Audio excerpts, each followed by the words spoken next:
So let me welcome you to the Harvard Kennedy School and to this event sponsored by the Carr Center for Human Rights Policy.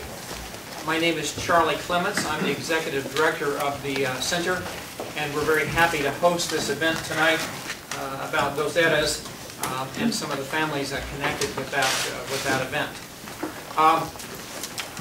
This is going to be a complex evening, lots of moving parts, because if you saw the flyer, you know, there's lots of people here tonight that want to tell you pieces of this story, and I'm going to introduce the cast of people who have come together tonight to tell this story. My colleague Leonardo Vivas, who is the director of our Latin American program at the Carr Center, is going to be translating for Sonia Ramirez, who is sitting on his left, and she's the wife of Óscar Ramírez, who is the son of Tranquilino Castañeda. Óscar, do you want to wave your hand so they know who you are? Sonia viene de Guatemala con ahora Elena. Oh, Esposa de Óscar. Oh, okay. I thought you were saying sorry. So Leonardo is going to be translating for Sonia, and he's also going to be translating for Elena Farfán, who's sitting next to him on the right. She's the director of an NGO called Fundegua that helps to reunite families that were separated from their loved ones during the war years. Next to her is Tranquilino Castañeda, the father of Óscar. Besos a ti. Óscar Tranquilino. And on Óscar's right is Scott Greathead. Scott is the lawyer who is helping both Óscar and his family and Tranquilino to get asylum here, and is coordinating many of the legal aspects of this case. And next to him is Fredy Peccerelli, and Fredy is the executive director of the Forensic and Anthropological Foundation of Guatemala, an organization that has very courageously done forensic exhumations and DNA analysis and identity work for about 25 years against a lot of repression by the state, who didn't always want this information made public. Those are the people who are going to be speaking tonight, and we're going to open this up to questions and answers after a while. Let me just frame a little bit of the events that we're speaking about tonight. In the late fall of 1982, there was an Army convoy that was ambushed in a road not too far from the village of Dos Erres, and there were a number of soldiers killed. This ambush was made by the guerrillas. And the Army came back on December 6th to the village of Dos Erres dressed as guerrillas. It was a special forces unit of the Guatemalan Army who dressed themselves as guerrillas and came into the village, and over the course of 2 days massacred about 250 villagers. There were 2 children who were kidnapped by the lieutenant who led that massacre, and one of those children was Óscar Ramírez, who was raised in that family, and the lieutenant himself died about 5 years later, and Óscar was raised by his mother and the mother of the lieutenant. Tranquilino was away from the village that day, and came back to discover that his wife and 9 children had been killed, although he could only find 8 of them. The military had dumped many of the bodies in the well, and I think that he assumed that his last child was in that well. This was the scorched earth policy that the government of Guatemala engaged in 1982. When General Rios Montt effected a coup and took charge of the government. After the war ended in 1994, when the Truth Commission try to detail what happened during the war. Of the 200,000 Mayans that were victims of the war, about 100,000 of them were killed in 1982 during that year of scorched earth policy led by General Rios Montt. But you can't talk about the history of Guatemala without really going back 40 years before that, till there was a time that's often been called the Mayan Renaissance, when there was a progressive government that was elected in Guatemala, a government that was providing schools and literacy to the Mayans, that had effected land reform, that permitted unions to organize. And one thing that government did was that it said that land that is not being used will be purchased by the government, and will purchase that land at the value that you put on your land when you fill out your tax forms. And a lot of that land belonged to United Fruit. They were quite upset about this. United Fruit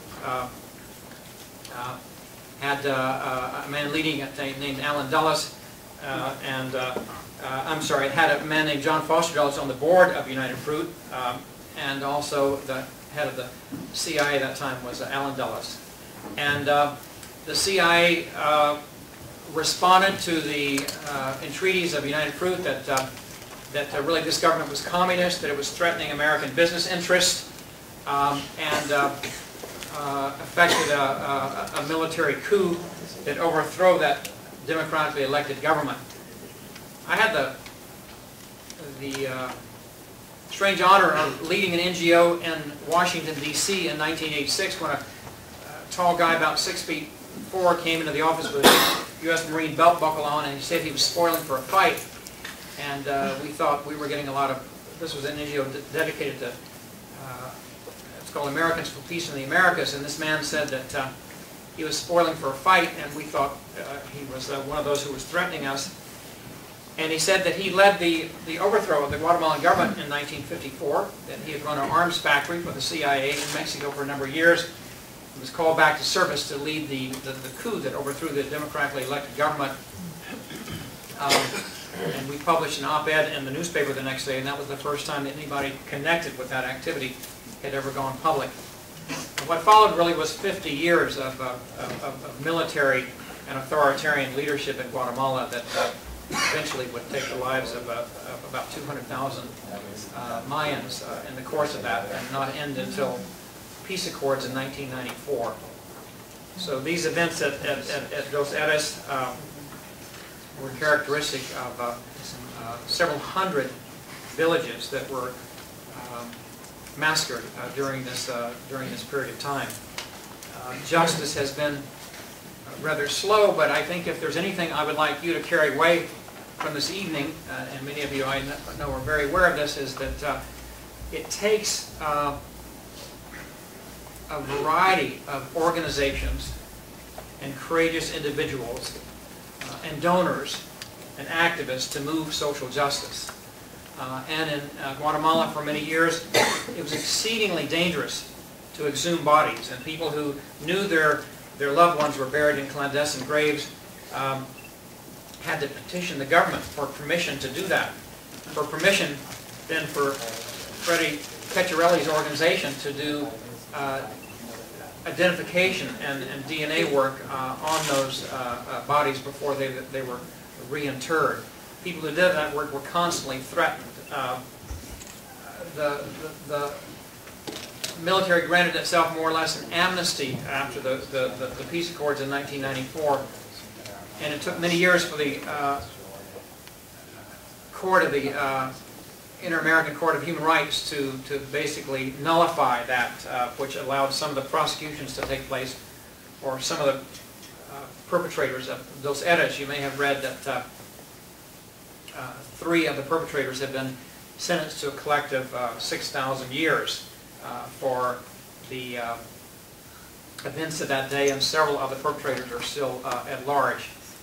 And there are a number of cases pending, but these have been painfully slow in coming about, and have taken years of work by legal organizations in Guatemala and legal organizations here and activists standing up for justice in the country. At first, justice was not possible, but people said if we can't get justice, at least we can get the truth of what happened. So tonight you're going to hear parts of that story about a village in Dos Erres and a story that has a happy ending in the reunion of Óscar and his father. And I'm going to ask Elena Farfán, who directs Fandegua, to tell you a little bit of the story of how this reunion came about. And Leonardo Vivas is going to translate for her.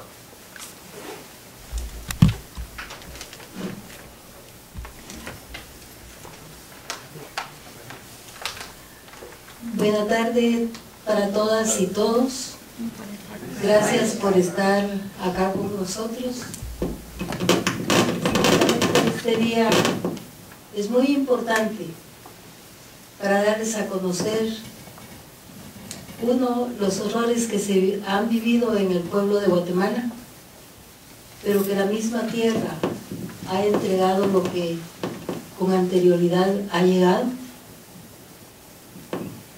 She, of course, thanks all of you for coming, and she will speak about many of the horrors that have taken place or took place in Guatemala, and all the efforts that have been done to unearth all these things and bring at least.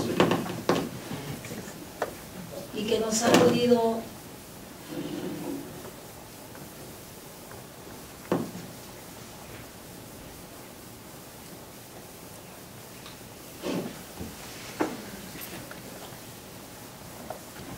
ha podido dar la oportunidad para encontrar la verdad.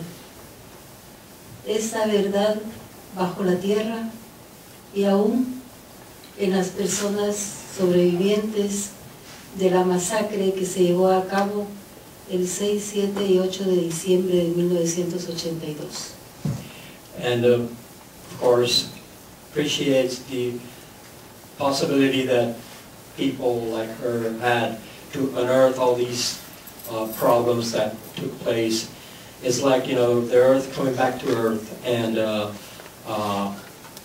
bring the truth about what happened in Dos Erres 6, 7, and 8 of December 1982.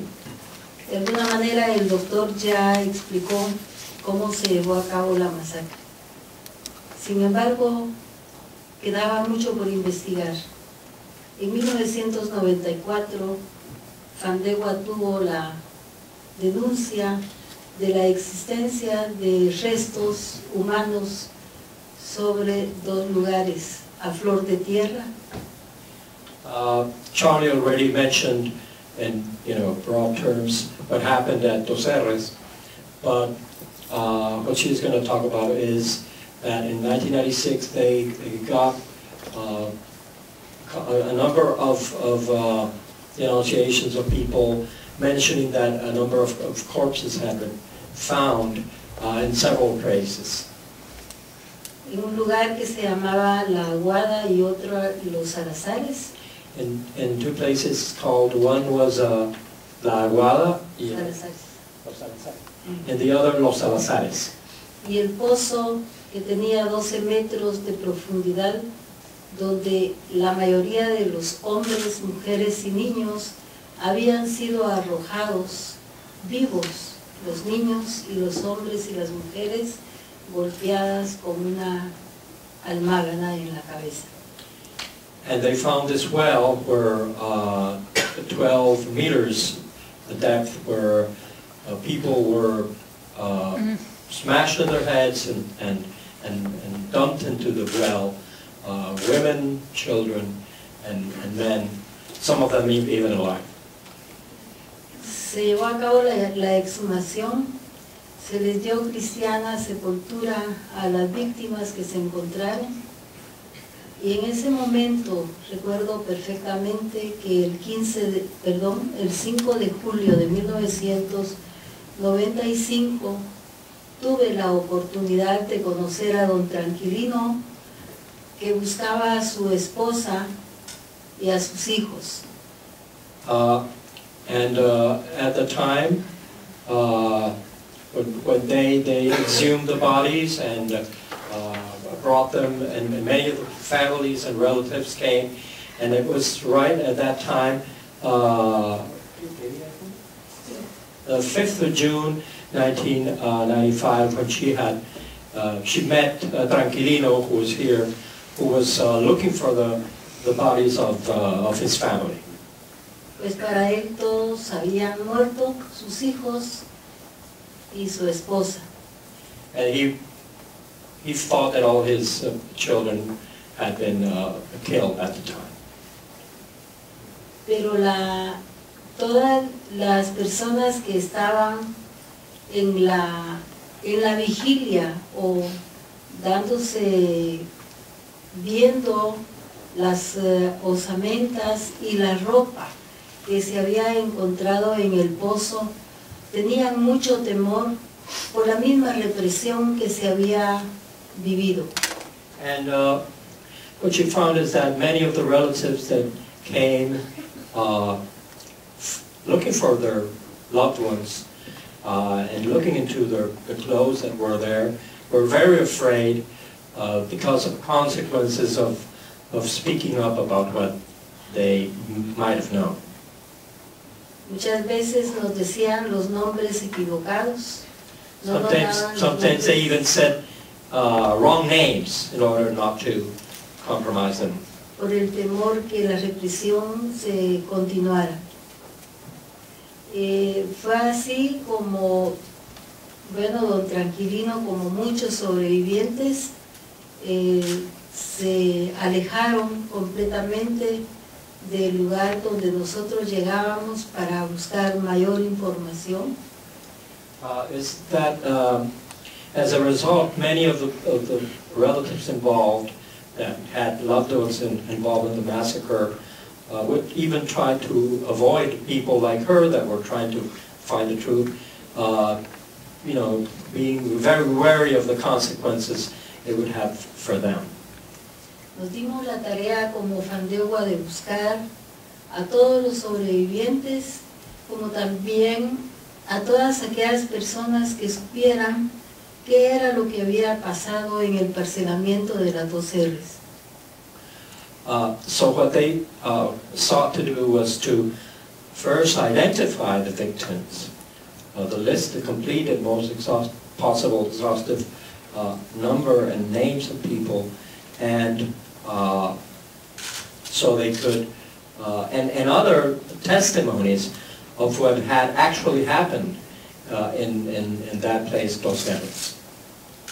Cada 15 días viajábamos al Petén, de la ciudad capital a Petén, para localizar a los sobrevivientes, puesto que todos, la mayoría, no daban pues sus nombres verdaderos, ni tampoco decían qué familiares habían muerto en el parcelamiento de las dos Erres.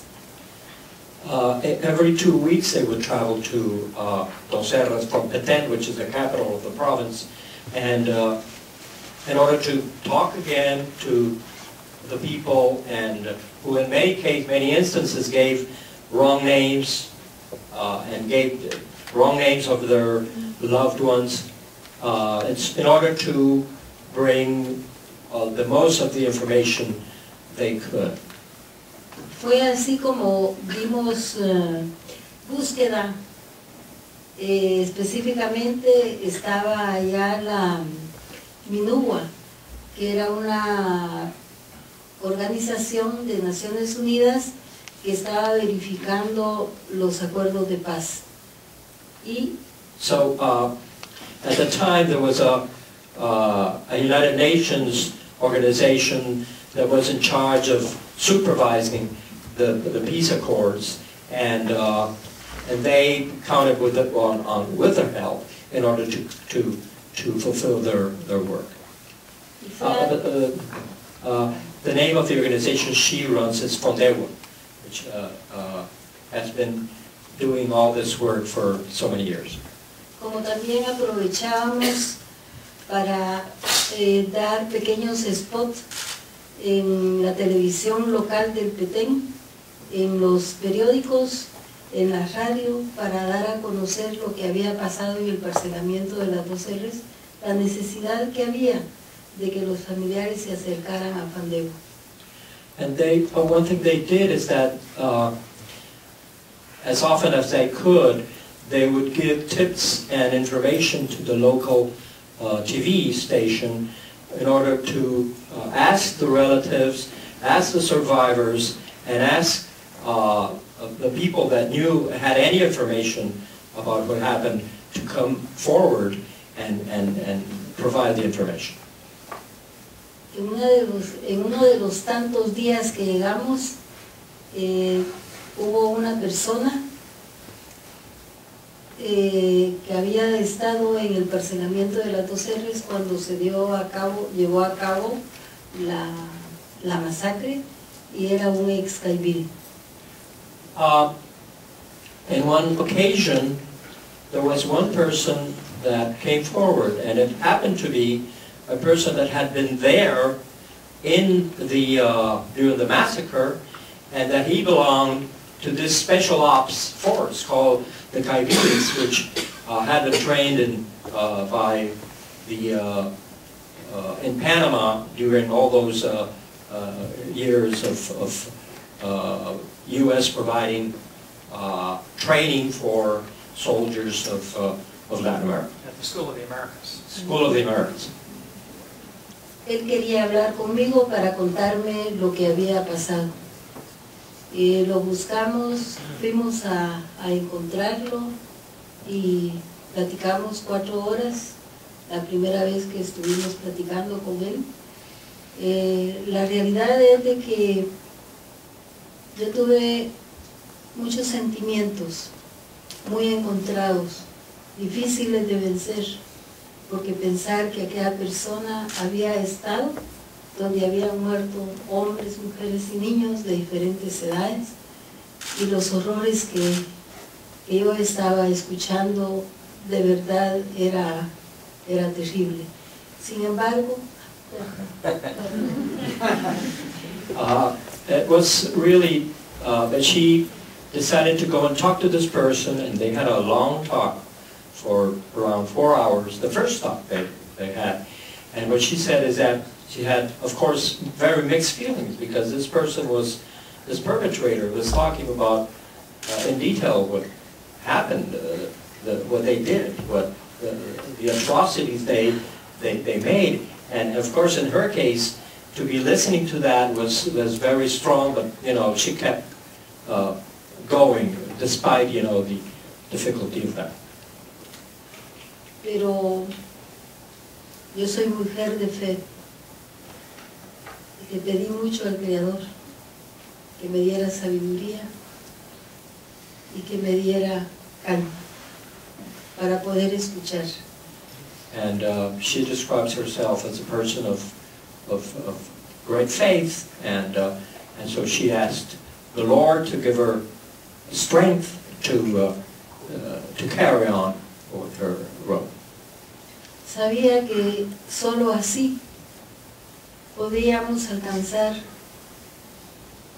la verdad, saber qué verdaderamente había pasado en el parcelamiento de las 2 Erres.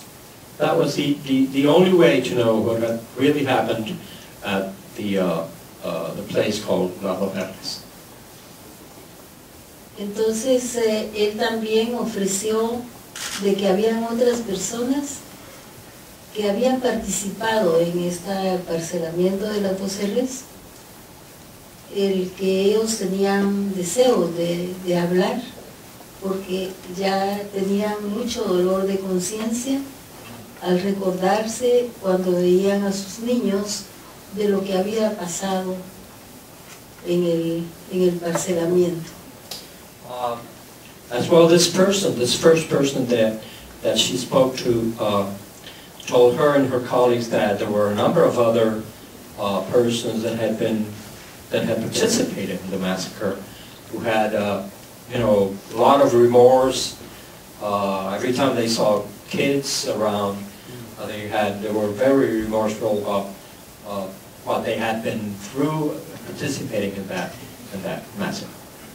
Así fue como estuvimos hablando con otras dos personas y los convencimos de que tenían que decir la verdad, tenían que dar a conocer al Ministerio Público que había sido la participación de ellos.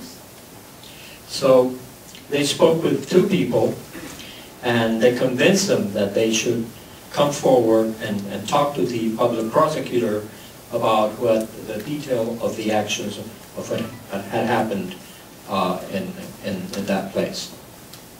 Y fue así como ellos dieron su testimonio como prueba anticipada ante un juez competente, Ministerio Público y la Defensa Pública. So these two people became witnesses. They went in front of a judge, a public prosecutor, and the public defense to give their testimony. They became witnesses of what had happened there. Fue en este momento cuando se conoció el nombre de 17 caiviles que participaron en la masacre de las Dos Erres, 4 de ellos subtenientes y tenientes que iban al mando de los demás. And through their testimonies, 17 soldiers were identified, among them 4 officers, 10 lieutenants and how do you say, subtenientes, lower Sergeants. well, yeah, and that had been leading the force that went, the special ops force that went into the operation.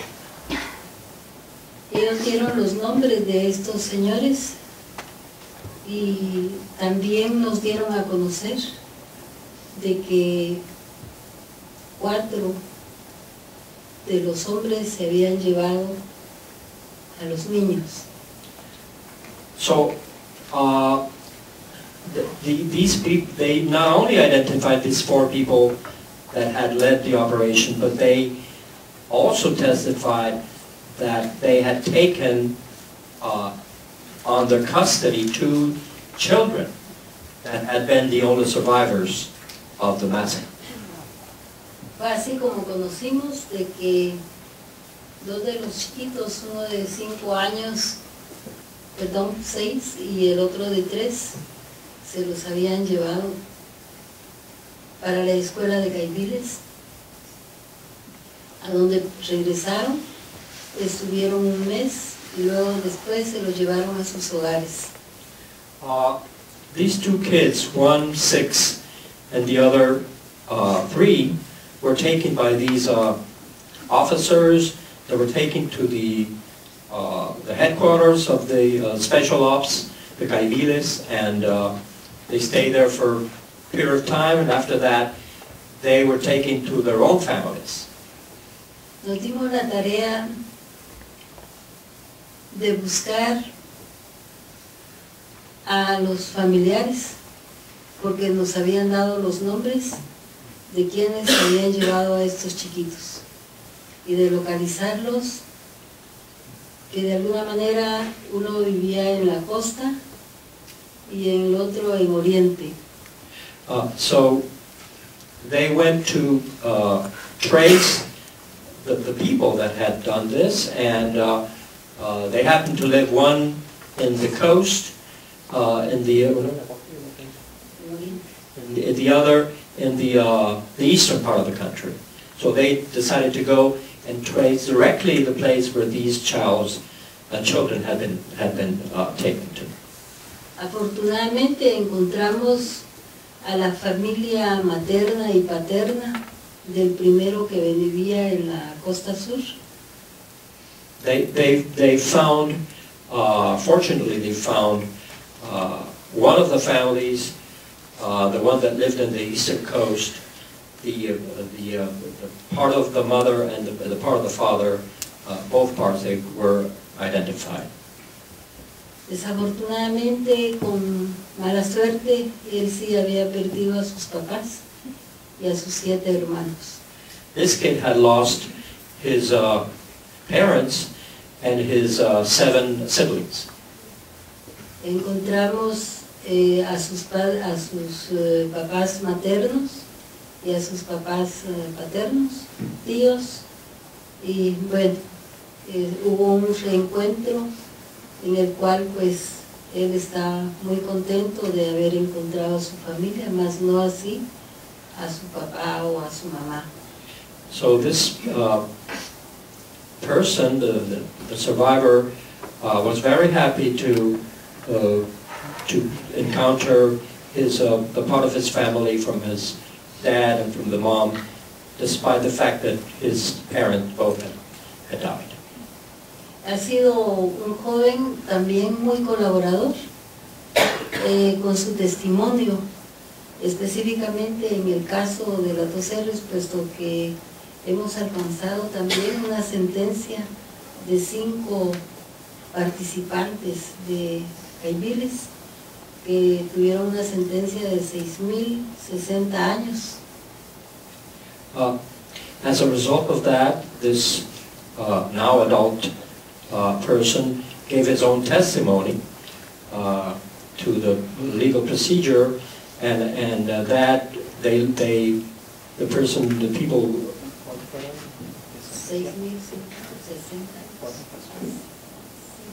And then 5 people were prosecuted and sentenced to 2,000 years because of the atrocity they had committed. Ha sido de veras un caso muy emblemático, bastante difícil de vencer todos los obstáculos que se nos han interpuesto. Sin embargo, para nosotros como Fandeco ha sido el caso que hemos tenido mucha satisfacción. In the process, they found a long list of obstacles that were just to make this justice happen. But Fandegua, as an organization, is very proud of having achieved this result.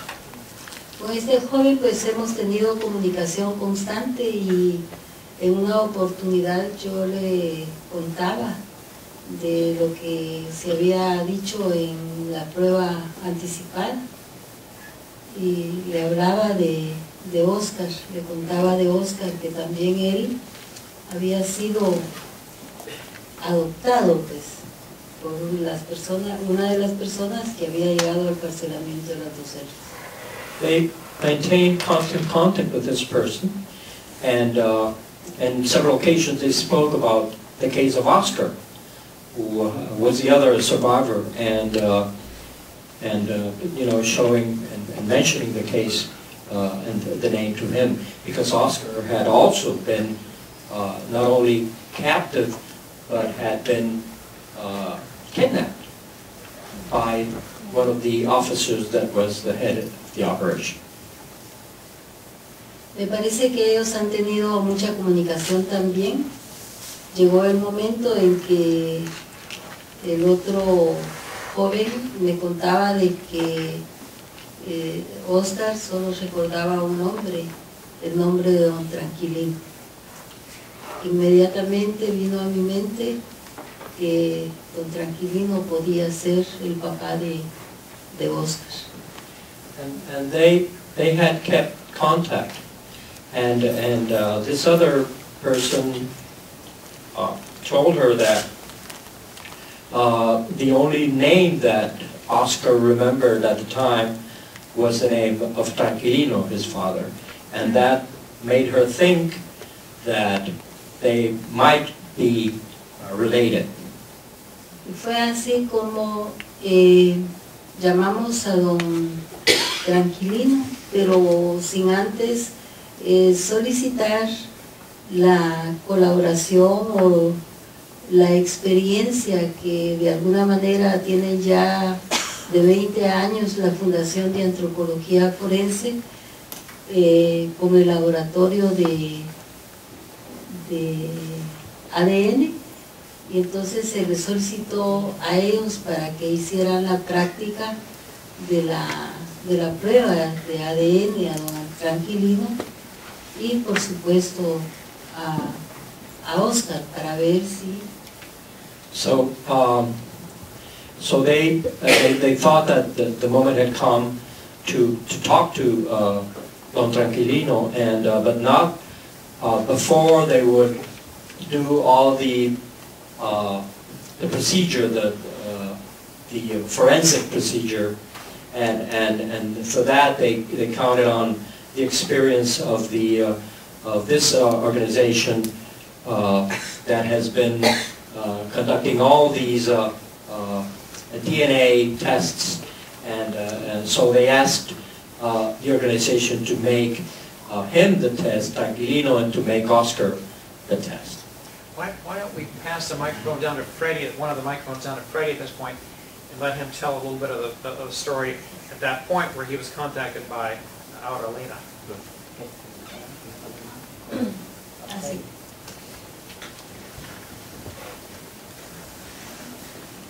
And please forgive Leonardo's whispering. He's going to be translating for the people on the left side so they can understand a little bit of what's said. Forgive my translation, please. No, está bien. You caught me by surprise, Charlie. I wasn't ready, but no, as told this story before. yeah, no. First of all, I want you to know that our Elena began this work in the 80s during the conflict, and that she's still looking for her brother. She has, while she has been looking for her brother for the last 28 years, he was abducted by state agencies in 1984. She has dedicated her life to trying to find the truth in all these other cases. And I think every time that she's been able to bring the family together or find the remains of someone else, she comes a little closer to her brother. And it's very important for you to know that. We were, when I got to Guatemala in '95, I grew up in New York. My father had death threats. We moved here in 1980. Eventually I went back to Guatemala to work at the team, the Guatemala Forensic Anthropology team. And Elena came to the office. It must have been a couple of months, a couple of weeks after I got there. I remember clearly because she came to ask us to conduct the exhumation of those Erres. And we couldn't do it because we had already agreed to do the exhumation of Cuarto Pueblo, the massacre where 424 people were killed. So the Argentine team conducted the original exhumation of those Erres. But since that time, I sort of felt like we should have been the ones doing it. Time went on, and eventually in 2010, through a Inter-American Court ruling, they asked the Guatemalan government to re-exhume the bodies that had been reburied in those Erres in 1995, so we can now run DNA tests on them to try to identify them, because in 1995 they weren't identified. You have to remember, they were thrown in a well. There was 12 meters in depth, and the bodies were commingled. And as they were exhumed, they were mixed, and it was very difficult to identify. So in 2010, we are asked to go back, exhume the bodies, and as part of the procedure, we also asked our Elena and the prosecutor's office to invite the families of the victims to come and give us DNA reference samples. You know, we don't have direct DNA from the victims. We have to do a kinship analysis. So what we have to do is we have to try to get as many samples from close relatives in order to compare the profiles of the skeletons of the victims to the profiles of the family. And what we're doing is we're comparing nuclear DNA, which comes from the mother and the father. So the closer the relatives are, the better or the higher probability of identification has. During that time is when we were asked to come. Well, I was in New York last year to take part in the Human Rights Watch Film Festival for airing a movie, Granito, that we are part of in the foundation. And the prosecutor's office and Elena asked me to come to Massachusetts to take a sample. I was accompanied by one of our investigators. So we drove up to this little town called Framingham, which I've never been before. And I have to admit, it wasn't easy. I'm a Yankee fan. I moved to the Bronx when I came up, so it was difficult, but nonetheless, we made it up to this part of the world, and I found Oscar opens the door, welcomed us in, and he had been on his break from his two jobs, so he had only a small window to take the sample. And my initial thoughts were, I can't believe I'm in Massachusetts about to take a sample from a survivor, a possible survivor from a massacre in Erres. 16 years later, or after, Elena had come to the office to ask us to conduct the original exhumation. We started talking, and well, Jessica, our investigator, prepped the kit to take the sample, which is just a buccal swab. And the buccal swab is transferred over to an FDA paper. Oscar and I began to talk, and I began to try to understand what had happened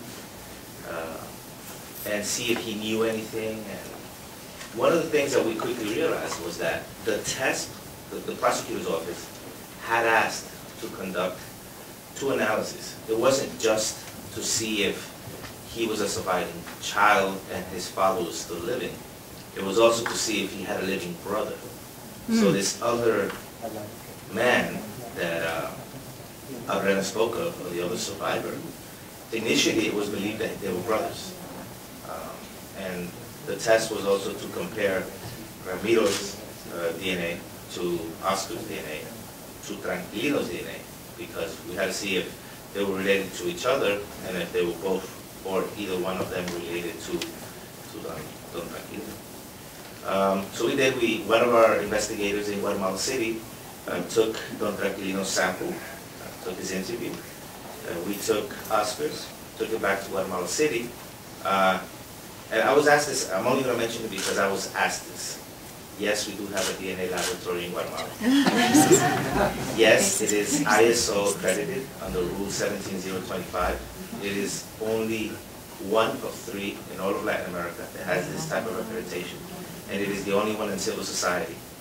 And it is the only one that is completely dedicated to extracting DNA from bone, and the only one dedicated to identify victims of a conflict. So it's very important because we are very proud of the fact that we as Guatemalans, after so many years, have been able to come up with the proper tools to be able to do this in our own country. And so when we did this, on August 8th, I got the results. The sample was taken on June 20th, and we got the results on August 8th, and I called Oscar. Must have been 11 o'clock at night or something. I had to wait for him to get back from his second job to call him, and I told him, and initially he was a little shocked, although I think he expected it. But I could hear him after we said goodbye that he sort of didn't hang up the phone right away. And I'm guessing he was talking to his family and he said, "I found my father." And I can clearly remember that. I'll tell you about Scott in a minute, but 4 days later, well, we had the next day or the same day, we told Elena, and Elena brought Tranquilino to the office. Now remember, he thought his 9 kids and his wife were killed. So I'm guessing, I haven't asked him this, but I'm guessing he thought we had found the body of one of the children of his wife. he had no idea that the news we were about to give him is that one of his kids was still alive. And he came to the office without Elena, and we told him. And the first thing he said was, oh, they only killed 8. I mean, it's huge, I mean, if you really think about it. And then when we finally, I guess, presented them to each other, it was over Skype on a computer screen, and Don Tranquilino goes, Alfredito, which is what he used to call Oscar, which is his name. And I mean, my name is Fredy, so my family calls me Fredito. So it was tough. And you know, we kind of stayed, I guess, close with Oscar, you know, because of the way we got here and how hard it was and as many years it took. And you know, being here 11 months and 10 days later is difficult to believe. Yeah, it really is. There was a lot of things along the way, but before I hand the mic over, I met Scott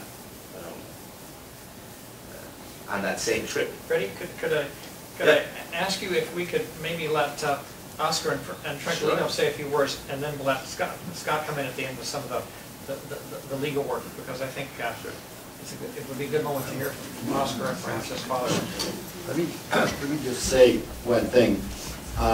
Oscar has had to absorb a lot of information, you know, he had no idea about in the last 6 months. And part of it is to learn what he had to learn for his application for political asylum, which we'll talk about later. But he also wanted to learn everything about what happened in this place that he lived in. And he's read the criminal files, los expedientes that were prepared by the Guatemalan Attorney General's office. And there, it is not easy reading. I don't know how much Tranquilino has read about it, but he's testified in one of the trials, the last trial, most recent trial of a Caidil, whose name was Pedro Pimentel, a guy who was living in San Diego, California for over 10 years, who was extradited for trial and his responsibility for the murders in the Dos Erres massacre. And Tranquilino testified at that trial, and Oscar's DNA evidence was presented as evidence at that trial, and he was convicted last March and sentenced to the 6,000 years that they're giving everybody. But Oscar and Tranquilino, you know, only have to talk if they feel like it, and I know Oscar has a few words to say, but Tranquilino no tiene que hablar, and si no quieres.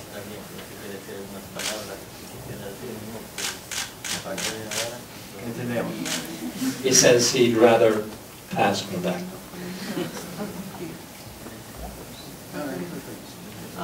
Bueno, pues yo lo único que tengo que decir que en estos momentos estamos muy contentos de estar juntos otra vez. Well, you can say it in English too. We're very happy to be here and to be together again. We're very happy for you. Gracias. Thank you.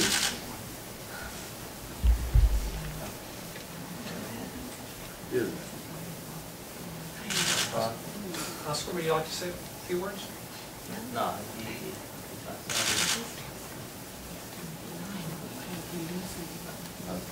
You want to say anything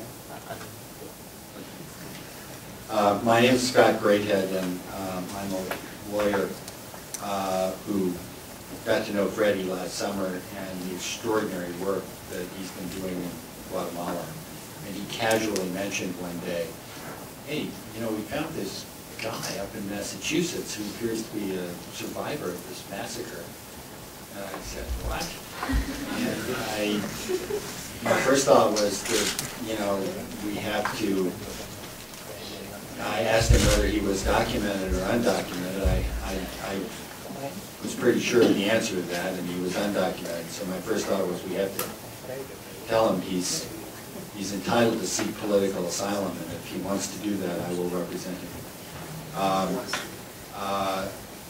I want to say a couple of things first. I am a partner in a law firm in New York City, and when Oscar decided he did want to seek political asylum, I realized I couldn't do it alone, and I was lucky enough to find a team of lawyers at the Boston office of one of the best law firms in the United States, the Mintz-Levin law firm, and it's led by a partner there, Sue Finnegan. I don't know if Sue is here. There she is back there. And she has dedicated herself to this case with two associates, Jamie Arterton, who's sitting right over there, and John Koss. I don't know if John's here today. And an associate, Aren Sichel, who's sitting right over there. And we had some obstacles. Political asylum is not easy to get in this country these days. And there are risks associated with it. Oscar and Media, his wife, were undocumented. They have 4 really beautiful young children, all of whom are United States citizens. In a lot of ways, they're very typical Guatemalan undocumented aliens. They're a lot like that. It's not exactly winning the lottery to learn that you're undocumented, but you may qualify for political asylum because 30 years ago you were kidnapped by a man who you thought was your father. And Oscar has had to absorb that information and totally reoriented his life. And I have to say, since I first drove up to Framingham from New York, which is no easy feat. The hardest thing about this case was finding Oscar's house in Framingham. When I got to know Oscar, he came to really impress me with the way he has taken this information and absorbed it and come to terms with it. He's still coming to terms with it. He'll probably spend the rest of his life coming to terms with it. But he's not just my client, he's my friend. I really have come to admire him and his wife, Media, for their courage and their great spirit in getting through this new phase of their lives. Although we applied for asylum last December, we only recently got a date for an interview. It's in about 3 or 4 weeks here in Boston, and we're hopeful. But it's a difficult thing. And one of the facts of cases like Oscar's that I think we all have to remember as North Americans, that Charlie started this whole discussion with, that the conditions, the political and social and economic conditions that exist today in Guatemala that drive people north, people like Oscar and Media looking for better lives for themselves. Oscar's a really smart guy, one of the smartest people I've ever known, but at the age of 18, his future was going to be picking melons. The melons we eat every morning, most of them come from Guatemala, and it's been like that since 1954 when the United Fruit Company persuaded John Foster Dulles, President Eisenhower, and the Central Intelligence Agency to overthrow an elected president of Guatemala and start a chain of abusive, corrupt, and brutal governments that Guatemala is still recovering from. And this is, something that North Americans have to understand. So I'm going to hand it back to Charlie, and we can see if anybody has questions. This may be a good moment for some acknowledgments. We have a number of organizations that have helped co-sponsor this event tonight. The Washington Office for Latin America first contacted me and asked if we could do an event that would celebrate the reunion of these two and talk about the circumstances that led to this. Here in Boston, UUSC, the Unitarian Universalist Service Committee, that began its work in the 1970s in Guatemala and has worked with Fredy's organization and many others in Guatemala over the years to help bring about justice, was one of the co-sponsors. Physicians for Human Rights actually, I think, took the first forensic anthropologist down to Guatemala, and that's when you met John down there. Is that right, Fredy? It was a little before I got there, but A little yes. before you got there, okay. And Physicians for Human Rights to help spread the word of this. And I want to thank all the organizations that helped get out the word to all of you, because not having any students at Harvard this time of year, we weren't sure what kind of turnout we would get. So thank you for spreading the word, and thank you for coming tonight. Also, the Sperry Fund has helped with some of the expenses related to Tranquilino and his travel here, and some of the expenses related to this work, and we want to acknowledge their assistance in this, as well as all of you. Many of you are Central American activists, I'm sure, and have been engaged in this work for a long, long time. So that said, unless there's someone I've left out, and thank you, Mintz Levin, for the legal work that you're doing on behalf of Oscar and his father, why don't we open this up to questions and answers. Please know that Fredy and Oscar are, have been given the option of not responding to any questions that they didn't want to answer. And if you want to direct your question to someone specifically, you can do that. Otherwise, I'll direct it to someone on the panel. Try to remember that question marks end with a question. Sometimes people want to make statements, and that's okay, but end with a question. And if you would identify yourself, if you have an organization you're with, or any affiliation, that would be terrific. And if not, just to identify yourself, that would be a very polite thing to do. So the floor is open to questions. Yes, in the front. I'm Fred Tice. I'm a reporter with WBUR, and I was wondering how was it that you... Can you speak up? My name's Fred Tice. I'm with WBUR, and I was wondering... My name is Fred Tice. I'm a reporter with WBUR. And I was wondering how it was that you found Oscar in training camp. Well, in reality, we didn't find him. I mean, we, the foundation. It was our Elena and Sara Romero, who was a prosecutor. She's an assistant prosecutor with the prosecutor's office. And they are the ones that actually tracked him from Guatemala and somehow got in touch with him here. So I think maybe you or Elena can explain a little more, but that's pretty much how it was done. It was done. Really, this investigation started in '95 with the original information, and through the years, little bits of information have led us to now reunite father and son. Actually, what happened was the outer Elena identified the lieutenant who took Oscar and found where his family was living in a town called Zacapa in Guatemala. And they reached out to that family in the late 1990s, but the family had disclaimed any information about kidnapped boys or anything like that. The lieutenant was dead and nobody would really cooperate. And by the time they reached Zacapa, this boy had gone to the United States and nobody would tell him where he was. The investigation in Guatemala had stops and starts, depending on the government and conditions of the world.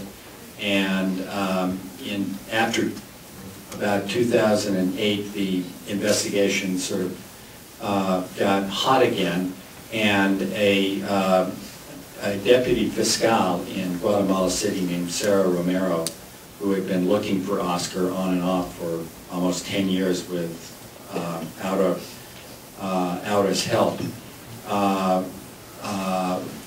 found out that Oscar was living somewhere in the United States with the family of a woman from Zacapa, and she tracked down that family in Zacapa, and they gave her an email address for Oscar, and in May 2011,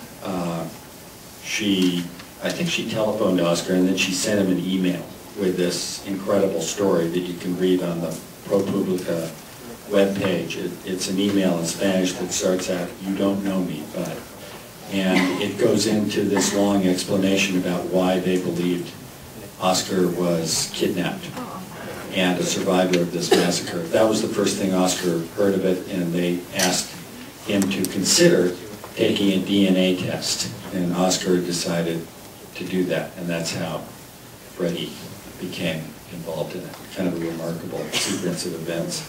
It came like a flash of lightning one day into Oscar's life in Framingham.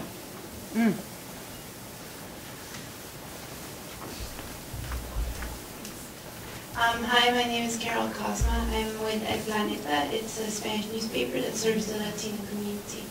And I want to ask you, Fredy, if you could share a little bit more about how it was when, I guess you were in the room when Tranquilino found out about his son, and so I wanted to know if you could share a little bit more his reaction and other people in the room's reaction and so on when this happened. Well, on August 12th, I was actually not in the room because I was right outside the door. I had 4 nights before I had spoken to Oscar, and I didn't know Tranquilino. And so what we did was we had the investigator, Jesse, who had taken Oscar's sample in the room, the person who took Tranquilino's sample in the room. Our Elena was in the room, and there was about 10 of us without ears on the door.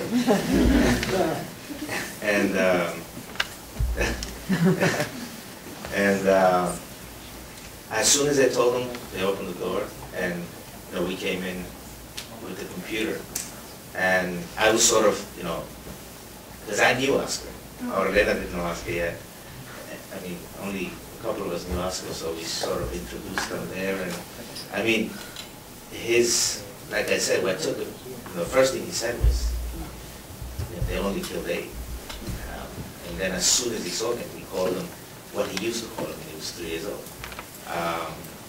And then from there, we left him alone for a while, and they spoke over the internet, on and off, and that must have been, I don't know, they were all day. Estuvieron 3-4 horas ese día con Tranquilino.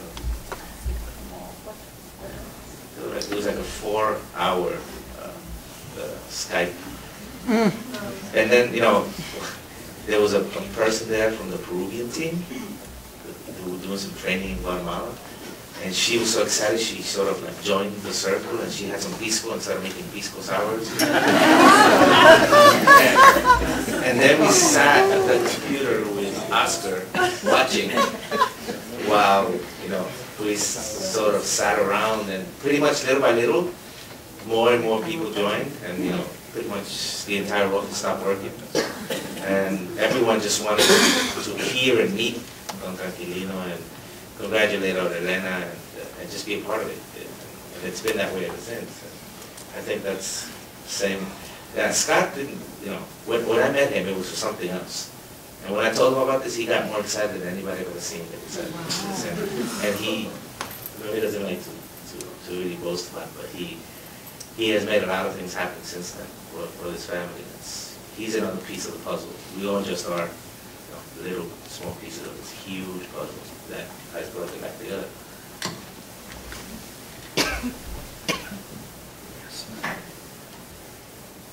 Hi, Susan Latondra with Witness for Peace, Acción Permanente por la Paz. This question is for Scott. I had understood, Scott, that one had to apply for political asylum within a year of entering the United States. Can you tell me how this was done and how it was complicated or not by his undocumented status? Well, that is the basic rule, but there are exceptions for exceptional circumstances. And I cannot imagine any more exceptional circumstance than how Oscar learned for the first time last August that he was in fact a survivor of this this incident in 1982, and that's the basis for our application, and we feel confident that it's within the intention of the creation of that exception for the one-year rule. So we are confident that we will. I've never had a political asylum case in more than 30 years of doing these cases that was more compelling than Oscar's case, not even close. And I have every expectation that Oscar will get what he's entitled to.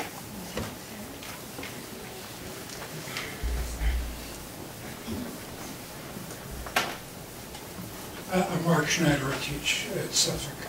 I'm curious to know if this is big news in Guatemala also.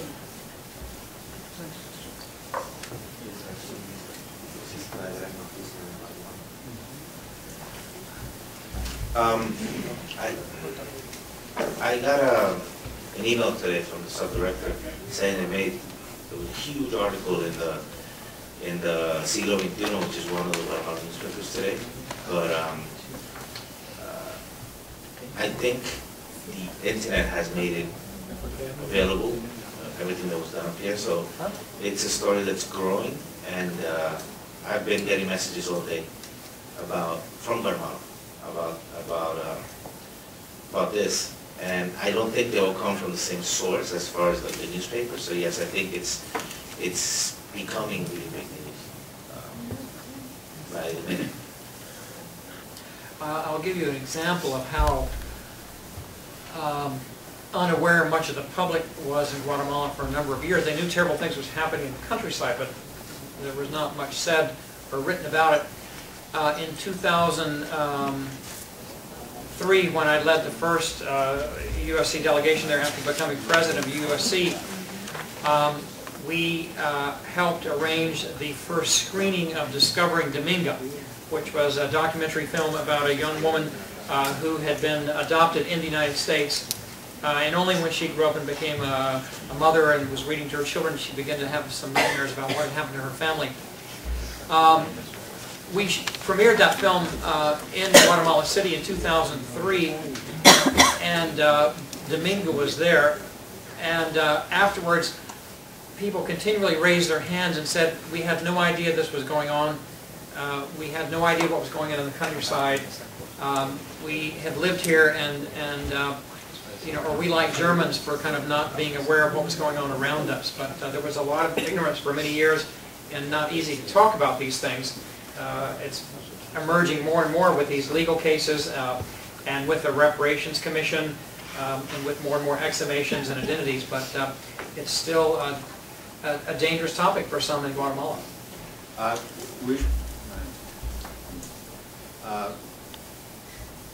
We should mention that there is a very important film on this subject called Granito, or How to Nail a Dictator, which was released that last summer, which is when I first met Fredy, that in a few weeks is going to be on Frontline, and it on PBS, and it tells the story of how these cases were created. It features the work of Fredy, the important work of Kate Doyle of the National Security Archives, who uncovered classified cables that evidence that the United States Embassy knew about this massacre in December 1982, weeks after it occurred. Never said anything about it, never made it public. The other factor that sort of contributes to this is, as Charlie suggested, was that at the time of these events in Guatemala, there was almost nobody there. All the reporters, all the activists, people like me, were in El Salvador or Nicaragua or Honduras, other places. I remember at the time people talking a little about Guatemala, but it was a really dangerous place to go, and a lot of people didn't go there. One of the people who did go there is the woman who made Granito, whose name is Pamela Yates, and she went there as a very young woman and made a remarkable documentary that came out in the 1980s called Moving the Mountains, which was the first documentary to talk about the Mayan villages that were being massacred. And one of the features of that documentary was that she was, being a young woman who wasn't a professional journalist, was able to persuade high-ranking Guatemalan officers to take her up in their helicopters. She was shot down one day, but she has remarkable footage of these helicopter rides where they were shooting at villages and villagers from the air. And among her outtakes is a remarkable interview with the then de facto president, Rios Montt, where she asks him, you know, about things that the Army's doing out in the countryside. And he said, in words to this effect, well, I know about that. I'm the commander of the Army. Army's, you know, as the commander, I know everything our Army does. And that interview and that kind of admission by Rios Montt has made Rios Montt a prime candidate for prosecution, not only for the Dos Erres massacre, but for other incidents like this in Guatemala at the time that he was the de facto president and the commander-in-chief of the Army. Things like this didn't happen in El Salvador. Commanders never talked about what their troops were doing and always claimed not to know. So that, among other factors, makes Guatemala a very unique place, and what the Guatemalans are doing themselves and what people Aura Elena Farfán and Damdegua and the Attorney General of Guatemala, Paz y Paz, are doing are remarkable, and things that are not taking place have not taken place in any other part of this hemisphere. It's a really remarkable thing. So see Granito when it's on June 28th. POV. My name is Pedro Guateman. I'm a Guatemalan citizen. I live here in Massachusetts. I work as a mathematician. My father went into exile in 1980, so I live in exile as well. So I'm familiar with the history of Guatemala. My question is regarding some declassified CIA documents that have surfaced. I think that there's some information to the effect that some members of the U.S. government knew something about what was going on in Guatemala in the 1980s, and I was wondering if anybody could say a little bit more about that. How high in the chain of command, or what policies might have allowed these to be overlooked, and what changes in U.S. Foreign policy might be appropriate given the circumstances. I can begin with that question. I think there is sufficient evidence to think that there was a pretty widespread understanding of what was happening in Guatemala during those times, both because of the cooperation with the School of the Americas. One of the men that was part of the Cabiles in Dos Erres had to leave there by helicopter because he had to go to a training course at the School of the Americas and needed to be there, and left in time to go do that. So there was a kind of a revolving door between leaders, military leaders in Latin America, and what was going on in Guatemala and El Salvador.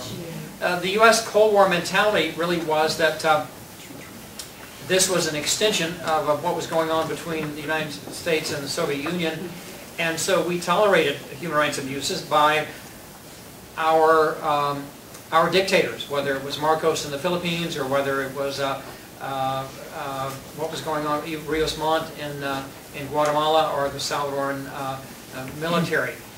You can go back to 1947 and find a statement by one of the authors of the Cold War State Department strategy saying that if we're going to be serious about anti-communism, we have to really discard ideas of democracy and human rights to fight this battle. And that's exactly what happened during that decade. So if you look at a corresponding massacre in El Mozote, just next door in El Salvador, that took place in December 1982 as well, the U.S. State Department totally denied that anything had happened there, and really got Ray Bonner, the reporter, the first reporter on it for the New York Times, almost fired from his job. And yet cables indicate we knew precisely what happened there. But the U.S. suggested maybe guerrillas did it in this public kind of reputation. So I think that we sacrificed many of our principles during that period of time in order to support anti-communist activities.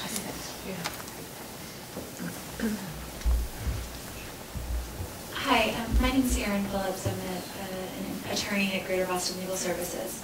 I'm not sure if any of you can answer this question, but I'm interested to know after Tranquilino testified in the trial, if anyone has.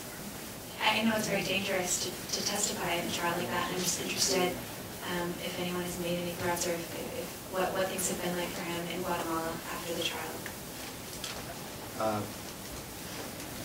I think our Elena ought to answer that, but I want to preface it with two things. Our Elena has been Tranquilino's protector in Guatemala, and all of the people associated with these cases have received threats, including Fredy Peccerelli, right after the first conviction of Caibiles. Our Elena was the one who arranged for Tranquilino to get a visa to the United States. It's a very unusual visa. I've never seen one like it. It's a B1, B2 visa that's good for 10 years. He can only stay 6 months at a time. But the condition of the visa was that he come to the United States and speak to groups like this one about his experience, which obviously is a difficult thing for him to do. But that's one of the reasons we've organized this and a few other programs. And I'm going to ask our Elena to tell you the kinds of things that she's done to protect people like Tranquilino. And one of the things that she was careful to do was nobody knew where Tranquilino lived. He was a very simple man who lived up in the mountains, and to this day nobody has published the exact location of where he was living. But it was our Elena who managed to get him out of Guatemala after he testified. Meet his son here for a few months. La pregunta es, ¿qué tipos de riesgos era?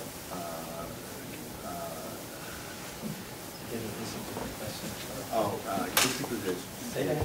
What kind of risks did Tranquilino face, and what did you do to protect him until he got out of the United States to avoid problems with people who were opposed to these?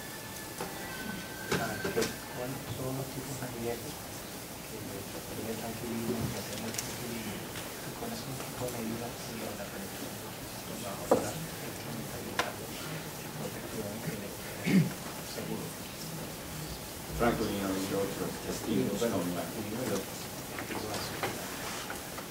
Sí, durante el debate que se llevó a cabo, varios de los familiares sobrevivientes tuvieron que dar su testimonio. Y esto pues dio lugar a que las diferentes autoridades, específicamente militares en el Petén, tuvieran amenazas. During the procedure to unearth all this information about the case, there were a lot of relatives that had to speak openly about the information, and there were a number of authorities that became worried about the information was being given to the public and started threatening these witnesses. Existen todavía excomisionados militares cerca del lugar donde fue arrasado los Erres, y las amenazas eran que el que diera testimonios de lo que ahí había pasado los iban a matar.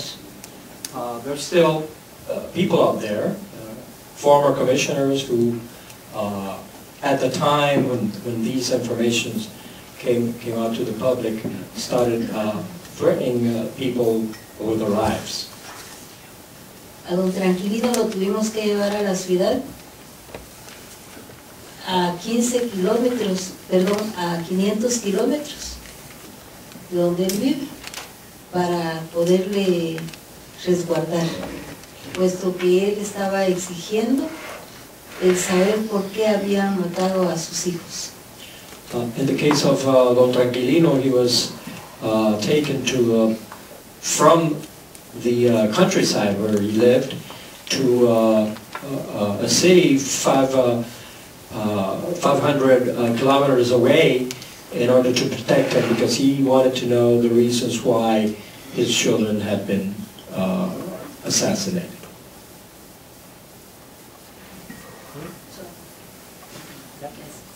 ¿Y los riesgos a usted? Sí, hemos tenido 2 allanamientos. Yo estuve secuestrada por 2 horas. Y bueno, con el arma en la cabeza, en el cuello.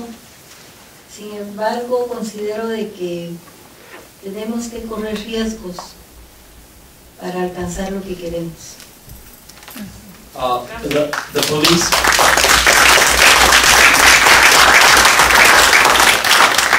For the sake of those who don't speak, almost everyone here speaks Spanish, but what she says is that her offices had been stormed in by the police on 12 occasions.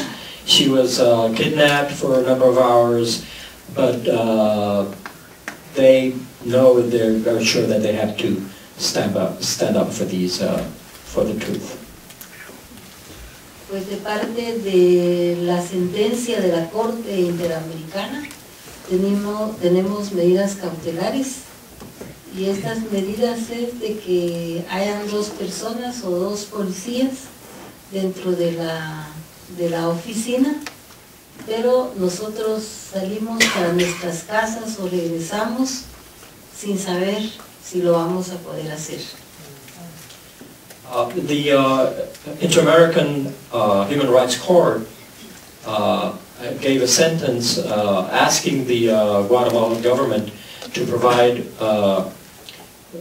security measures, and 2 policemen have to be in their offices permanently. But the question is that after they leave the offices and go to their houses, they don't know if, what's going to happen. Excuse me, my name is Belbada. I'm a retired citizen. I do not speak Spanish, but I would like to know what your hope is in terms of what we take away from this presentation.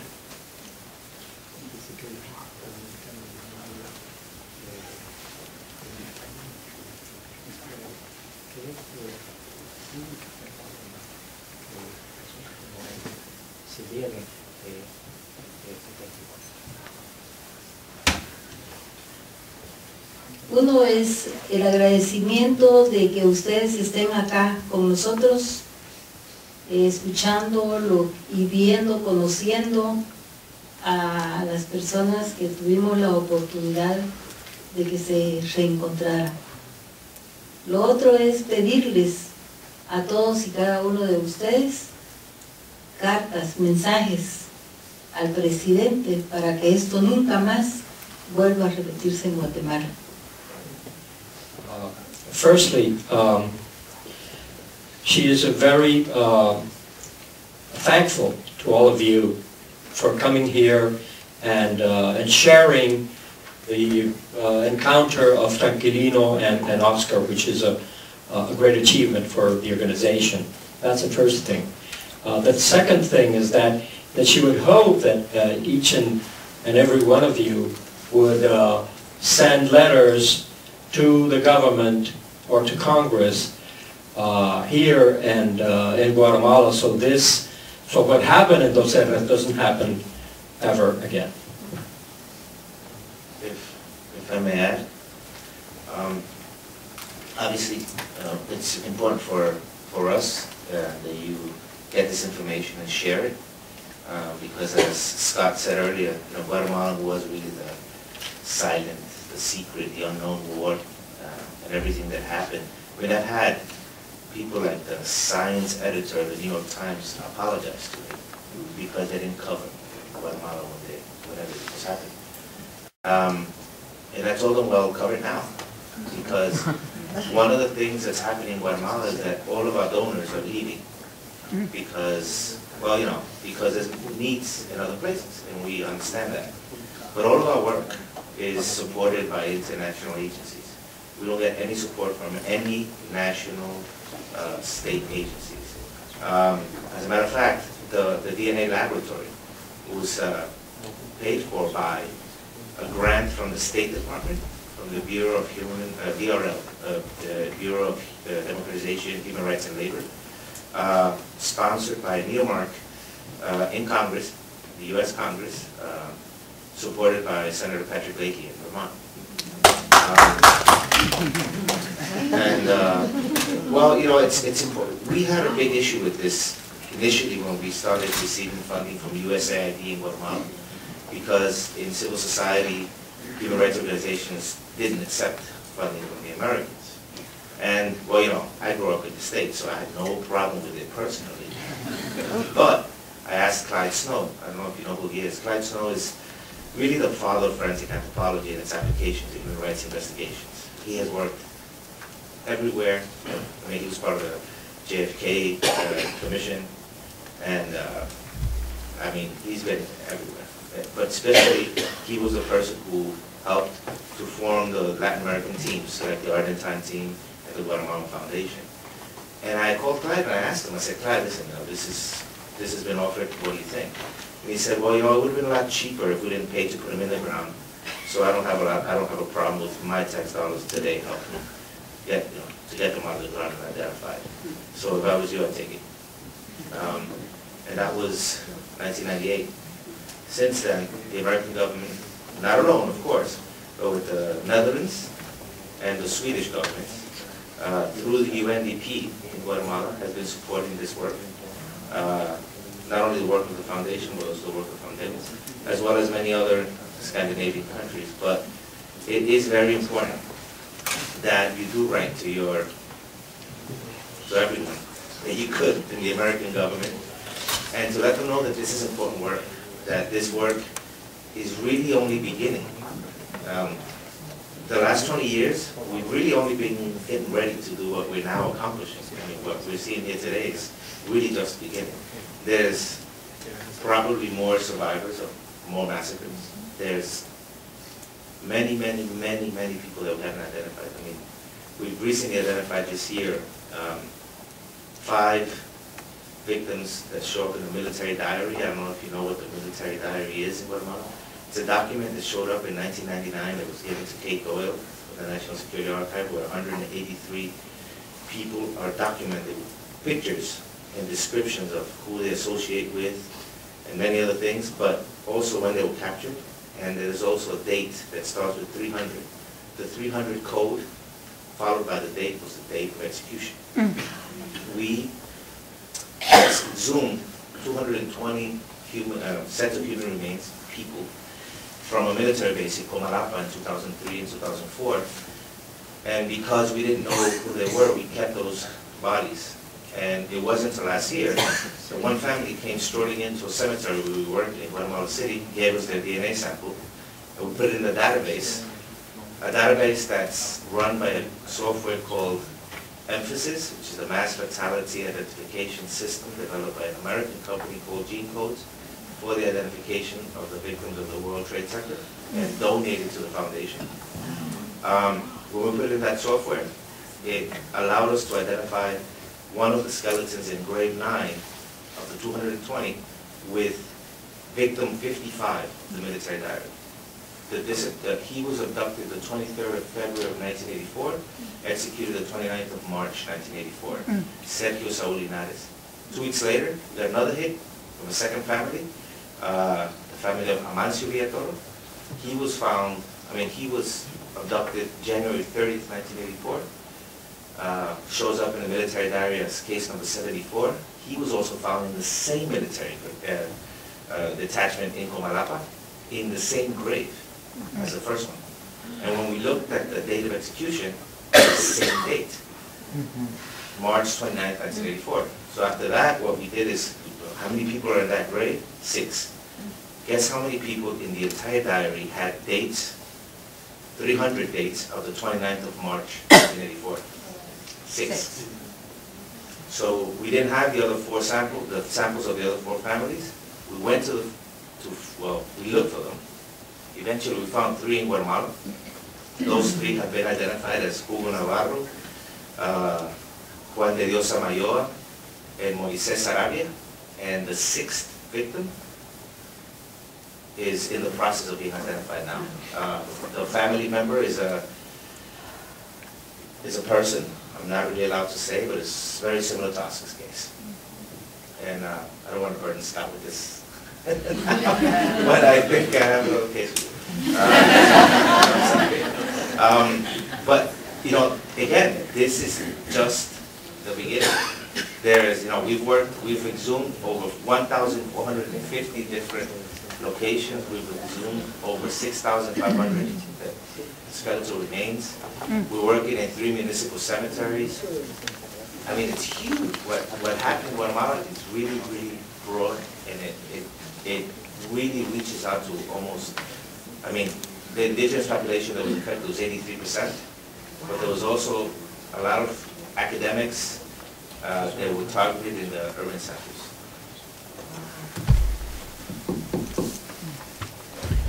First, my name is Laurie Levenger. I actually come from Vermont. First of all, I want to thank you for your courage in coming and sharing with us today. I first went to Guatemala in 2004 as a volunteer English teacher. I knew nothing about the Civil War, La Violencia that had happened there. I went back in 2005 and began to take testimonies from our young Maya students who we were teaching English to. And I've compiled their testimonials in a book that's been published in Guatemala and also in the United States. It's called What War? Testimonies of Maya Survivors, Baguera Testimonios de Sobrevivientes Mayas. The story I wanted to tell you is that when I first went back in 2005 and invited our students to gather together and talk, if they chose to, with us about their experience during the violence. These are people who are on a scholarship program. They know each other very, very well. They're each other's best friends, really. And when we finished the 3-hour conversation, I said to them, are these stories, are these things that you shared with one another before? And they said, these are my best friends. I've never heard any of these stories. So when we talk about Guatemala being a culture of silence, that is so profoundly true. Every one of these young survivors was holding their trauma and their story themselves and had not told anyone, and often in people's families. The adults have not told the children exactly what happened.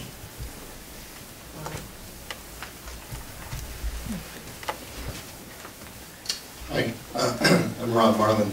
I'm the director of the Coordinated Care Program for Political Violence Survivors, which is down the street here at Cambridge Health Alliance.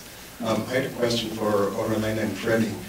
For Guatemalans who are in the U.S., how can they access the information that you've both acquired in your work, both if they're looking for what's happened to family members, or how can they participate through DNA samples?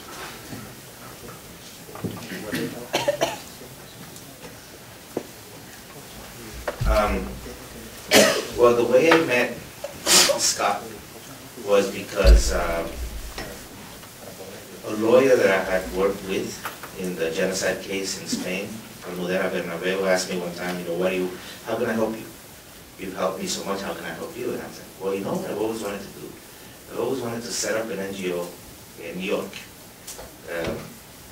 to try to reach out to the Guatemalan community in New York, because everywhere I've been, Oklahoma City, Utah, I mean, places that I traditionally would not think I would run into Guatemalans, even Massachusetts. But now I know there are many in elsewhere. But she introduced me to Scott, and she said, Scott Greathead can help you with setting up this NGO, this 501c3. And we have, that's the first thing we did together. It became irrelevant, obviously, when I told him about Oscar, but the organization is called Friends of FAFG. The website is going up very soon, and there'll be a link on FAFG.org. But that's initially the idea, is to do it through this American NGO that supports the work in Guatemala, to take samples out. If we have isolated cases that we know of, what we ask is to be contacted, and then we usually interview through Skype and send the person a kit and walk them through it via Skype, because we need to see them take their own sample. And hopefully that's the one they put in the bag and send it to us. But, there are limitations. But we were also talking with several universities, UCLA in California, and University of Washington, and a couple of others, to see if we can establish some centers where family members can go and have their DNA sample taken by people that are trained at the foundation, and then we can send us the samples directly. It's important to also, you have to remember, these are not just humanitarian cases. These are criminal investigations. Maintaining the chain of custody is extremely important. Oscar's and Tranquilino's case has already been presented in court just 2 months ago. And many of the other cases are being presented as evidence by the prosecution. The chain of custody is usually what they go after.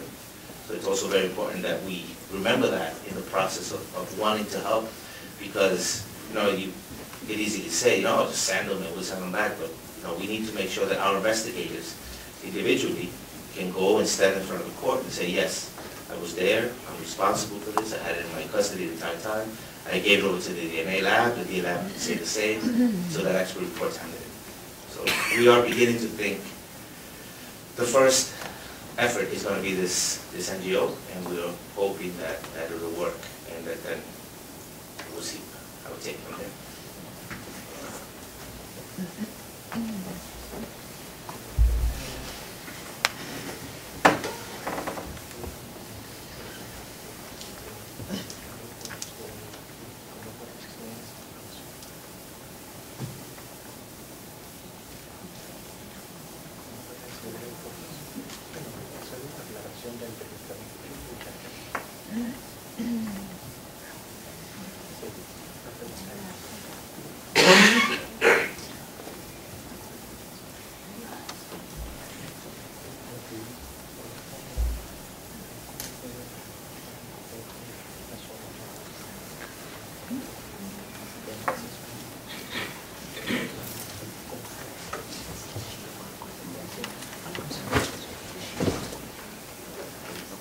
Sí, buenas noches, mi nombre es Sonia Serrano, soy miembro de la Asociación de Familiares de Detenidos Desaparecidos de Guatemala, FAMDEGO. También mi padre fue secuestrado el 21 de junio de 1980. Estoy desde hace 16 años con la Asociación FAMDEGO. Hemos venido trabajando en las exhumaciones, en las investigaciones y desapariciones que se ha realizado. FAMDEGO ha trabajado con o sin financiamiento, ¿verdad?, de algunas organizaciones internacionales. Sonia Serrano is her name, and she's been for 16 years working for FAMDEGO, which gathers the families of people disappeared. Her own father was kidnapped and then killed in 1980, and they've been working to uncover many of these stories about massacres in Guatemala. Como les decía, FAMDEGO hemos venido trabajando en la realización de las investigaciones.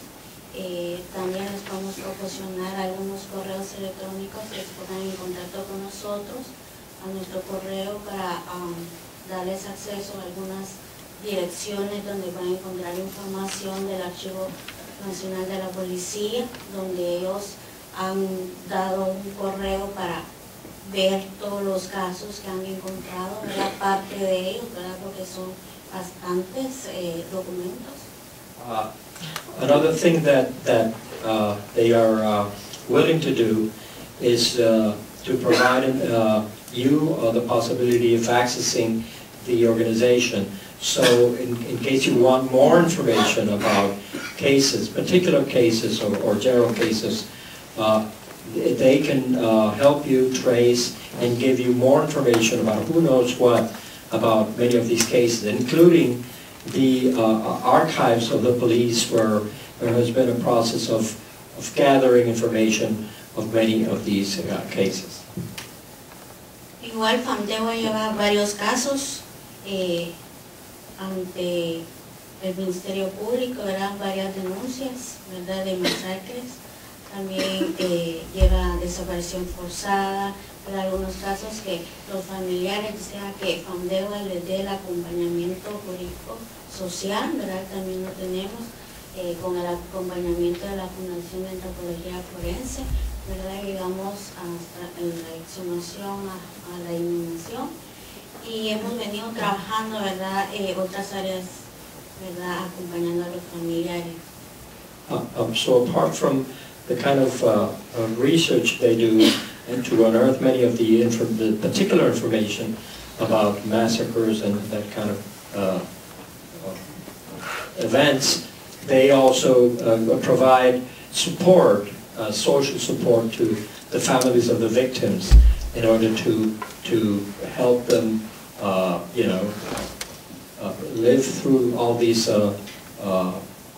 problems that happen when victims are exposed to the truth.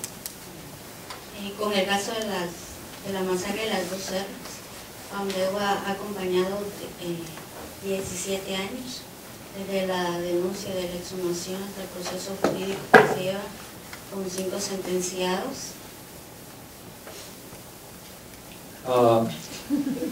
Through the last 17 years, they have covered many the case of those Erres, and to the end part, which has been the prosecution and final sentence of 5 persons that were sentenced guilty.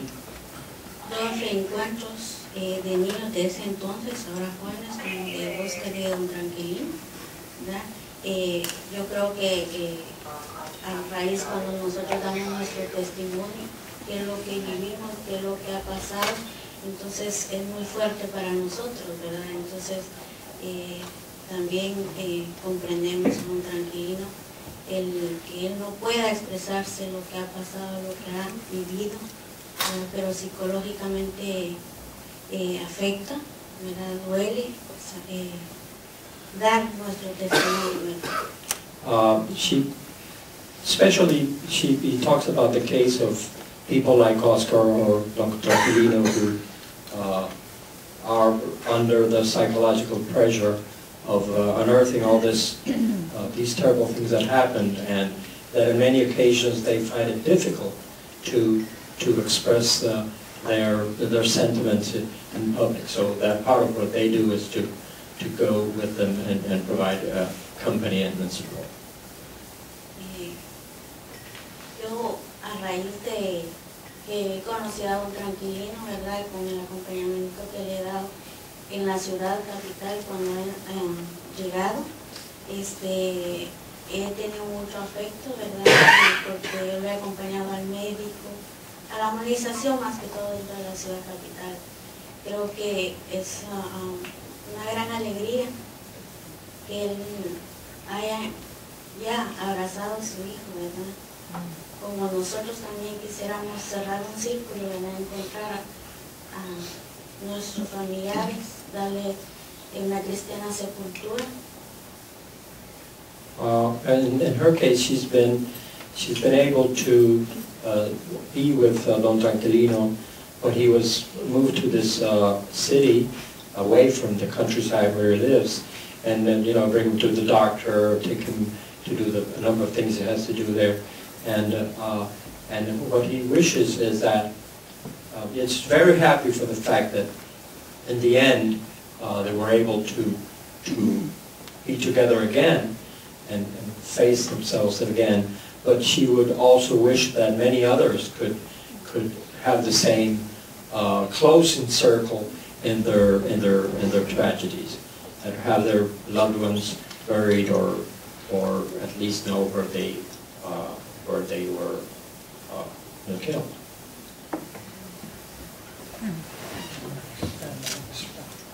My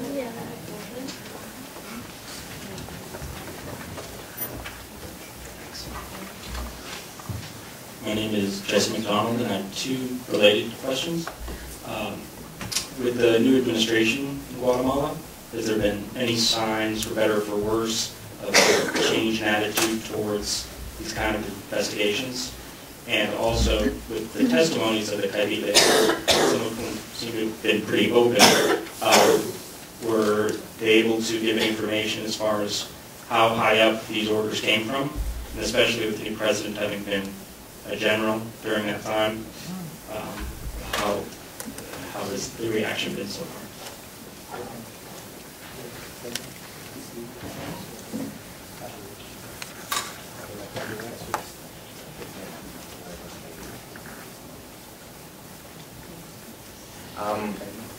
We'll let Elena answer the part about the Caiviles specifically because, well, this is her case.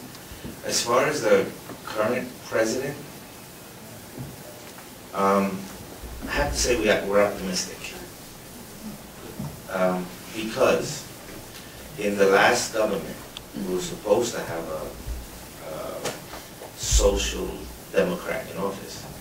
And what we saw was a complete abandonment of the human rights section of the government, which had begun to make some strides forward in the previous government.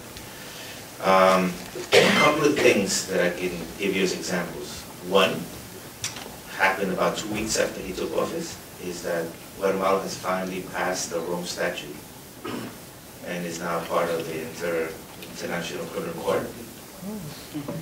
I know, nobody expected it. This was a show of, we think it was a show of power. You know, showing I can get Congress to pass anything I want. And it was also to show the international community that that he is heading in the right direction. The second thing is, you know, Rios Montt gave himself up, and he has been indicted for the genocide case and for the Dos Erres massacre. And he's under house arrest for both. And the entire time this has been happening, as a Guatemalan, I'm also wondering, when is the president going to step in? And he hasn't. He's been completely hands-off about it, which I think is very positive as well. It also shows that we might be at a point in time where things might really be changing and people want to distance themselves from parts of former governments and from the military itself. So in the military you have the Association of Retired Officials, on one side, as the extreme right. Then you have Rios Montt, somewhere very close to that. And then you have the current president, somewhere trying to head somewhere towards the middle, not getting there yet. And I was in a meeting the other day because his new Secretary of Peace, which is the former ambassador to Belgium from Guatemala, and he's saying that the reason why more people haven't come forward, and like the Caiviles, and spoken about the crimes, is because of all of these cases being brought forward. That if the exhumations didn't lead to all of these legal cases, then we would probably already know where all of the missing people are. And then I had to explain to him that from the 1,450 investigations, only about 5 or 6 or 7 have made it to trial. I mean, they're big cases. And, you know, getting a sentence of 6,060 years, which represents 30 years for each victim killed, and an additional 30 years for crimes against humanity for each of the 5. It's not for them, it's for each one. And actually the commander got 6,060 years, 66 years, because he got an additional 6 years for robbery. It's important. It's very important. And, you know, we also, I testified in a case afterwards, after Dos Erres, Plan de Sanchez, the massacre, where they killed 268 people. And they also got sentenced to 30 years for each one of the victims and an additional 30 years. And I know it seems silly because everyone knows they're probably going to die in jail and the most they're going to serve is 50 years because that's what the law says. The judges are taking this on as well and sort of trying to dignify the memory of each one of the victims. And believe it or not, no one has officially gone against this. So I think that's why we're still a bit optimistic. We have to be in Guatemala because what we're trying to do is work with the state, not with individuals. So it is part of what we do to try to make this part of a state effort because, you know, this is what is supposed to be done. The state is supposed to wanna and is supposed to try to help the victims and clarify these crimes and find the truth, which has never happened in Guatemala. It might never happen, but we still have to go towards that. Just like we never really thought that any of these cases were going to make the trial. I mean, realistically, we handed in the reports, but I never thought I was going to testify in Guatemala, ever. And we have. Now we start to testify quite often, actually. La pregunta era sobre los cabildos, que si ellos no han dado información acerca de la cadena de mando y qué tan alto va esta cadena de mando en el caso de los Erres. ¿Qué han dicho ellos? Bueno, de alguna manera sí han dado la cadena de mando, específicamente Ríos Montt como jefe de Estado y también Mejía Vítores en el 82 era el ministro de la Defensa. Mejía Vítores, Óscar Mejía Vítores, y se me escapa el nombre, pero es López Fuentes, que también estaba en la cadena de mando. Esos tres nombres ya están.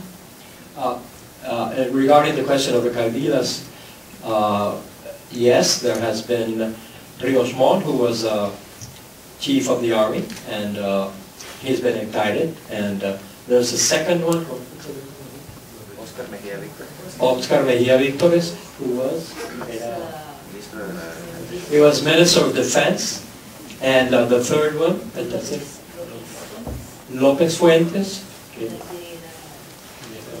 who was also Minister of Defense. So it has, you know, regarding those it has gone very high up in the chain of command. And are they all being persecuted currently? Yeah. Prosecuted. After they're all arrested. All arrested. En septiembre se da la propuesta de pruebas y entonces estamos esperando que los ex caiviles que están siendo protegidos por el Ministerio Público den su testimonio por videoconferencia y que allí lo señalen de dónde vino la orden para la masacre de las dos Erres. So, Es lo que sabemos. in September, this was agreed that it was asked that these people of the cabildes gave their testimony, and they're still waiting to the moment when that will happen because they're under protection, under regular protection. So so in September probably they will be providing their testimony about what took place and point directly to those who were involved in the massacre. Via video conference. Yeah. Right. Yeah. Right. Not personal.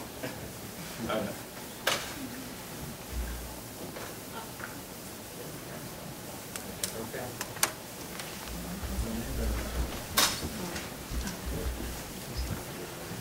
Hi, my name is Rebecca Center. I'm here in a few capacities. One, I'm a Framingham school teacher at the school where Oscar's two daughters go. So I have a more local question, which is there something that this community can do either for Tranquilino and Oscar's family? I'm thinking in terms of medical expenses. I'm assuming that Tranquilino does not have medical insurance here. So is there any type of fund that has already been set up to maybe deal with some of these things? Well, we have some foundation money, not a lot, that supports Tranquilino's living expenses for the few months that he's here. But if anybody, and those funds were given to Friends of FAFG, which is a 501c3. And if anybody was interested in doing that, contributing to that, they can make a gift, a tax-deductible gift to Friends of FAFG, and we'll make sure that Oscar and Tranquilino receive that. It is expensive and burdensome for Tranquilino. Imagine your father moving in with you in your two-bedroom house, Oscar and Tranquilino. So anything like that we are welcoming, and we'll make sure it gets to the right place.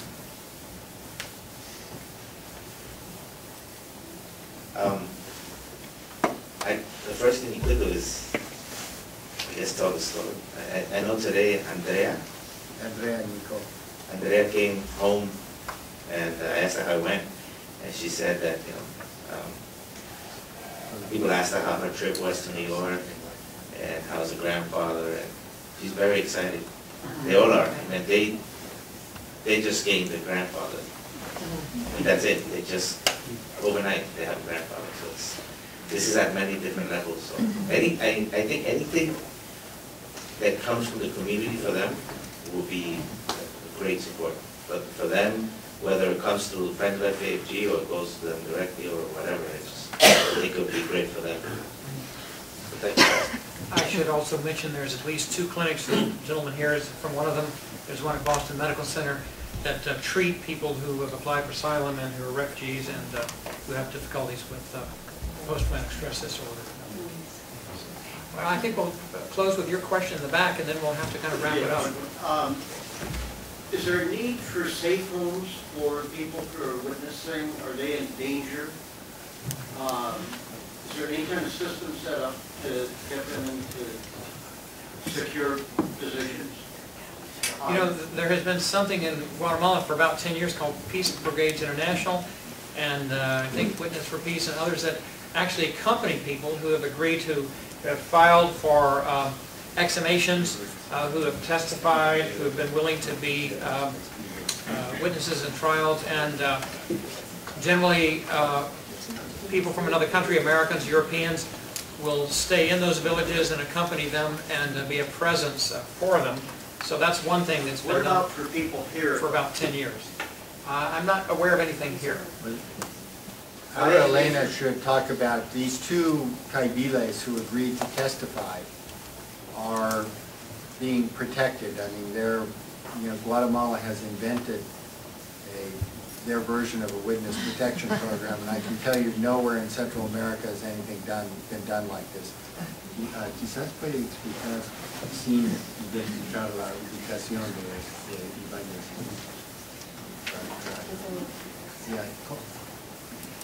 ¿Qué está haciendo el Ministerio Público para proteger los testigos?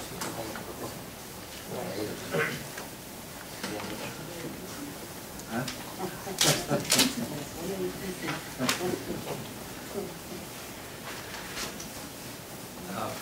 She got a difficult one there.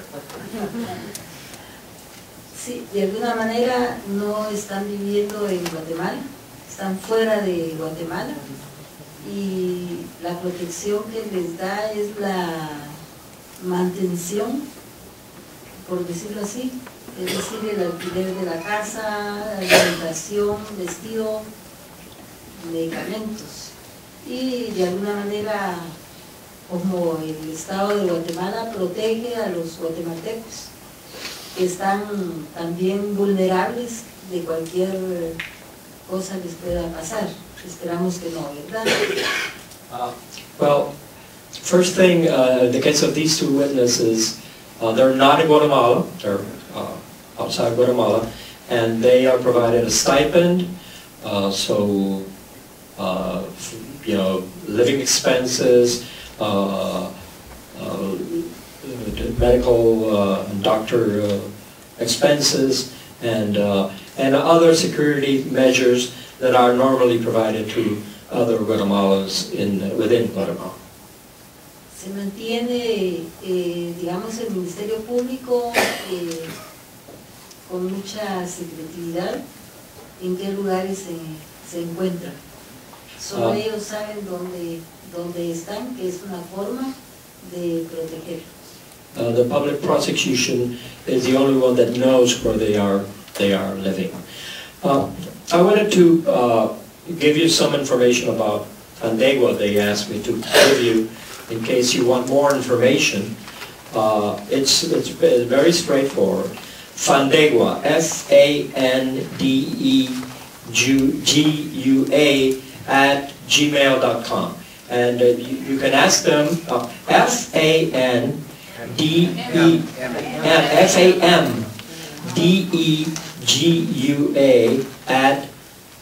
@gmail.com. And they can receive your information and direct you to other information that might be of interest within Guatemala or elsewhere. So let me, I think we need to, go ahead. Solo un segundito. Quisiera rogarles. Last tip. Para darles las gracias y que también reconozcamos el esfuerzo del abogado Scott, porque considero de que sin el esfuerzo de él no hubiese sido posible haber traído a don Tranquilino, como también las gestiones de Óscar acá en Estados Unidos. Por supuesto, sin dejar atrás el reconocimiento que la Asociación de Familiares de Desaparecidos tenemos hacia la Fundación de Antropología Forense por ese gran empeño y esfuerzo que han hecho durante años para tratar de localizar a nuestros familiares y de identificar a quienes de alguna manera ya están identificados, y esperamos un día no muy lejano poder encontrar los restos de nuestros seres queridos para darles una cristiana sepultura. Así es que muchas gracias, y si hay guatemaltecos, esperamos que sean solidarios con los guatemaltecos que están necesitando esa solidaridad humana que tanto van a necesitar, como es don Tranquilino y Óscar y su familia. Gracias.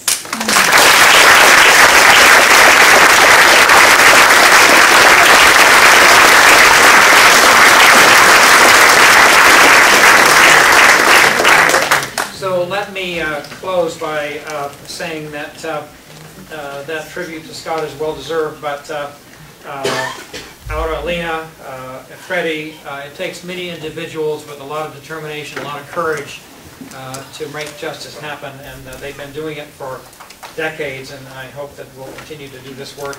Let me thank everyone who came tonight. Dean Namens, who made the poster, has been handling the microphones. My colleague Eric Jenkins has been handling the camera, and everyone who helped organize this event. And thank you all for your patience and for your presence here.